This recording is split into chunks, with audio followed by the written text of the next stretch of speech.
ಇವತ್ತು ಪರಿಸರ ದಿನಾಚರಣೆ ಇವತ್ತು. ಹಾಗಾಗಿ ಈ ಸಂದರ್ಭದಲ್ಲಿ ವಿಶೇಷವಾಗಿ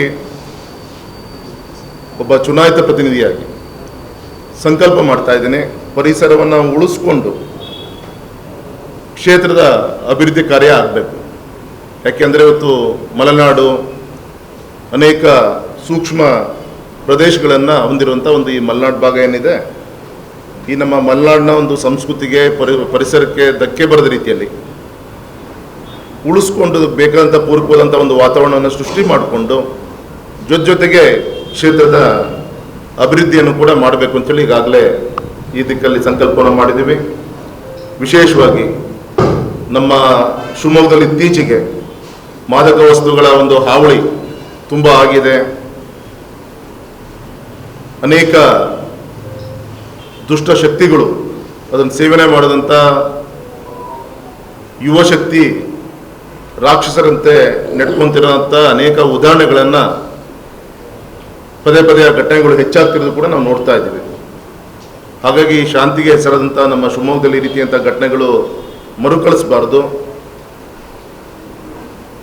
ಈ ರೀತಿಯಂಥ ಮಾದಕ ವಸ್ತುಗಳು ತಡೆ ಹಿಡಿಯುವಂಥ ದಿಕ್ಕಿನಲ್ಲಿ ನಮ್ಮ ಎಲ್ಲ ಚುನಾಯಿತ ಪ್ರತಿನಿಧಿಗಳು ನಮ್ಮ ಪಕ್ಷದ ಆದೇಶ, ನಮ್ಮ ಪಕ್ಷದ ಎಲ್ಲ ಹಿರಿಯರು ನಿನ್ನೆ ಸಂಜೆ ಕೂತು ಚರ್ಚೆ ಮಾಡಿ ಇದಕ್ಕೆ ಸ್ವಲ್ಪ ಆದ್ಯತೆಯನ್ನು ಕೂಡ ದಿಕ್ಕಲ್ಲಿ ಚಿಂತನೆಯನ್ನು ಮಾಡಬೇಕಂದ್ರೂ ಕೂಡ ಸಲಹೆಯನ್ನು ನಮ್ಮ ಪಕ್ಷದ ಅಧ್ಯಕ್ಷರು ಇತರೆ ನಮ್ಮ ಪ್ರಮುಖರು ಕೊಟ್ಟಿದ್ದಾರೆ.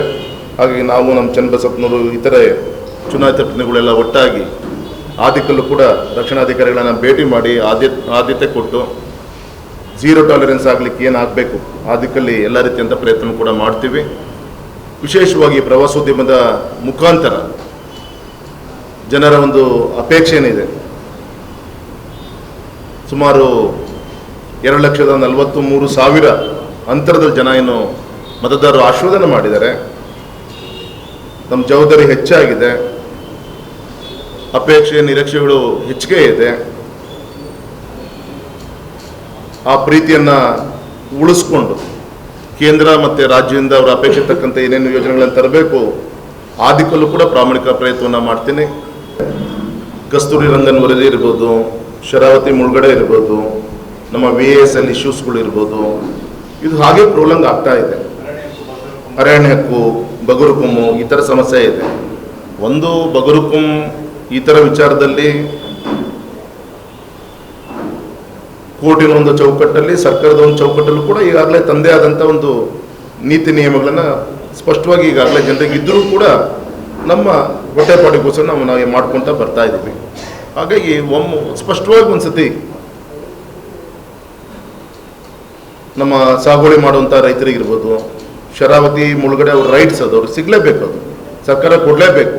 ಆ ಥರ ವಿಚಾರಗಳು ಬಂದಾಗೂ ಕೂಡ ಈ ರೀತಿ ವಿಷಯಗಳನ್ನು ಎಳ್ಕೊಂಡು ಇಷ್ಟು ವರ್ಷ ಆದರೂ ಕೂಡ ಸಮಸ್ಯೆಗಳನ್ನು ಬಗೆಹರಿಸೋಕೆ ಆಗ್ತಾ ಇಲ್ಲ. ಹಾಗಾಗಿ 100ಕ್ಕೆ 100 ಈ ಎಲ್ಲ ಸಮಸ್ಯೆಗಳಿಗೆ ಸ್ಪಷ್ಟತೆಯನ್ನು ಮತ್ತು ಸಮಸ್ಯೆಗಳನ್ನು ಬಗೆಹರಿಸೋ ದಿಕ್ಕಿನಲ್ಲಿ ಈ ಒಂದು ಅವಧಿ ಏನಿದೆ ಸಂಪೂರ್ಣವಾಗಿ ವಿನಿಯೋಗಿಸಿಕೊಂಡು ಪಕ್ಷದ ಎಲ್ಲ ಹಿರಿಯರು ಮತ್ತು ರಾಜ್ಯದ ಸಹಕಾರ ಬೇಕಾಗುತ್ತೆ, ಕೇಂದ್ರದ ಸಂಪೂರ್ಣ ಸಹಕಾರ ಬೇಕಾಗುತ್ತೆ. ಈ ದಿಕ್ಕಲ್ಲಿ ಸಂಪೂರ್ಣವಾಗಿ ನಾನು ಆದ್ಯತೆ ಕೊಟ್ಟು ಕೆಲಸ ಮಾಡ್ತೀನಿ ಸರ್.